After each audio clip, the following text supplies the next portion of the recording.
There is a list circulating the internet right now. It is called 101 Bible Contradictions. And if you read it without context, it will destroy your faith in about 3 minutes. It is the single most effective weapon used against Christianity today because it doesn't attack your morality, it attacks your book. You have probably seen the screenshots, or maybe someone sent them to you in a DM, and it makes you feel cornered. But what if I told you that 90% of those contradictions disappear the exact second you understand one simple rule of logic? Today, we are putting the hardest verses on trial. We are going to look at the exact texts skeptics say prove the Bible is broken, and I am going to show you how to resolve them in seconds. Welcome to Doctrine Distilled. Let's distill the truth.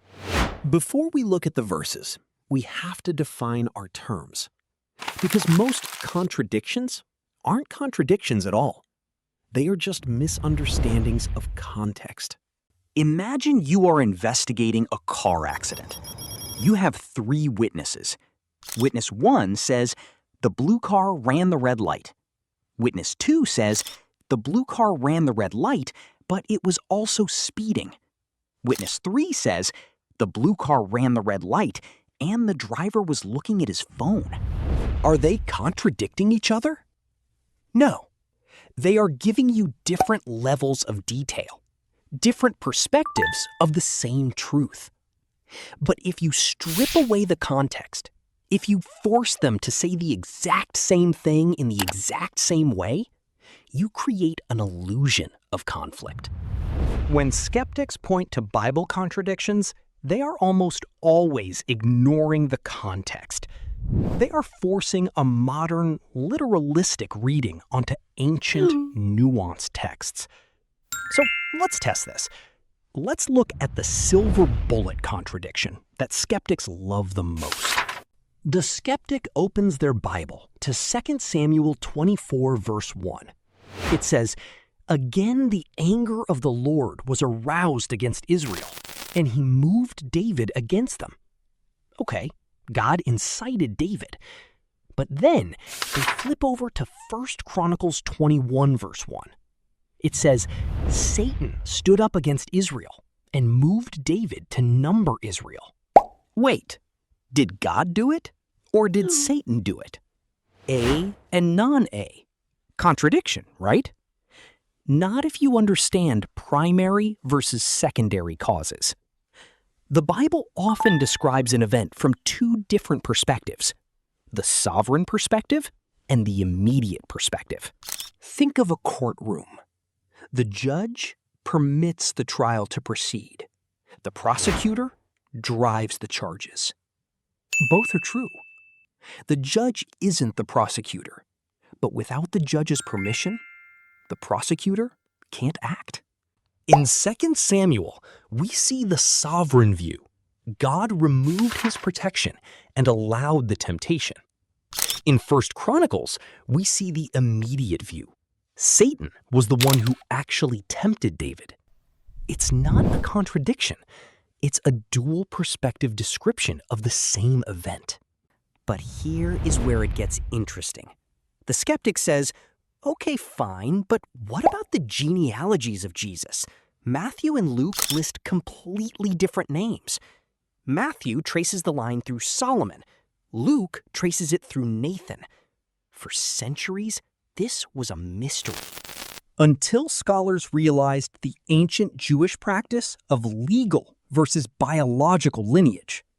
Here is the key. Matthew is giving the legal genealogy. He traces the line of Joseph, Jesus' legal father. This proves Jesus has the legal right to the throne of David. But Luke is giving the biological genealogy. He is actually tracking Mary's bloodline back to David. Why does this matter? Because of the curse of Jeconiah in Jeremiah 22. God cursed Jeconiah's line, saying none of his descendants would ever sit on the throne. If Jesus were the biological son of Joseph, he couldn't be king. But because he was born of a virgin, He avoids the curse legally, but inherits the throne biologically. Matthew and Luke aren't contradicting. They are giving you the two halves of the legal puzzle. But wait, we have not looked at the hardest part yet. I want to be completely honest with you. There are some verses where the numbers just don't match. 2 Samuel says 800 men were killed. Chronicles says 300. Kings says Solomon had 40,000 stalls. Chronicles says 4,000. We can't spin these away with perspective. These look like copyist errors. And here is the truth. They probably are. In the ancient Hebrew language, numbers were represented by letters. A smudge on a scroll could change a 4 into a 40.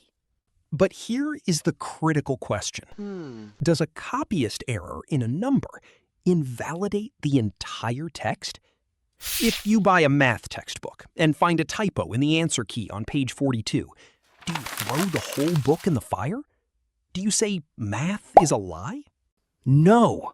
You correct the typo and you keep using the book. No core doctrine, not one, is affected by a numerical variant. The resurrection doesn't depend on whether 400 or 4,000 men were killed. Now, I want to be completely honest with you. Not every alleged Bible contradiction has a clean, tidy resolution. Some passages are genuinely difficult. Scholars debate them. I wrestle with them. We don't have all the answers for every single verse. But here is what the weight of the evidence still shows. The vast majority of these contradictions dissolve under scrutiny. And the ones that don't break the core message of the text. The foundation holds. So why does this matter? Why spend time looking at ancient math errors and genealogies? Because if the Bible is full of contradictions, then you can't trust it. And if you can't trust it, you can't trust the promises in it. You can't trust the gospel. Your faith would be built on a book that doesn't even know its own facts. But if the Bible can withstand this level of scrutiny, if it holds together under the harshest cross-examination, then it is a book you can actually build your life on. The truth doesn't need to be protected from your questions. It can handle them. The manuscript evidence proves the text is preserved, and the logical evidence proves it is consistent. From the dual perspectives of the Old Testament to the legal and biological genealogies of Jesus, the Bible holds together. But this raises one more question. We've proved the text is preserved, and we've proved it's consistent. But is it supernatural? Is there mathematical proof that no human could have written this book? That is exactly what we are tackling in episode 3. Make sure you are subscribed so you don't miss it.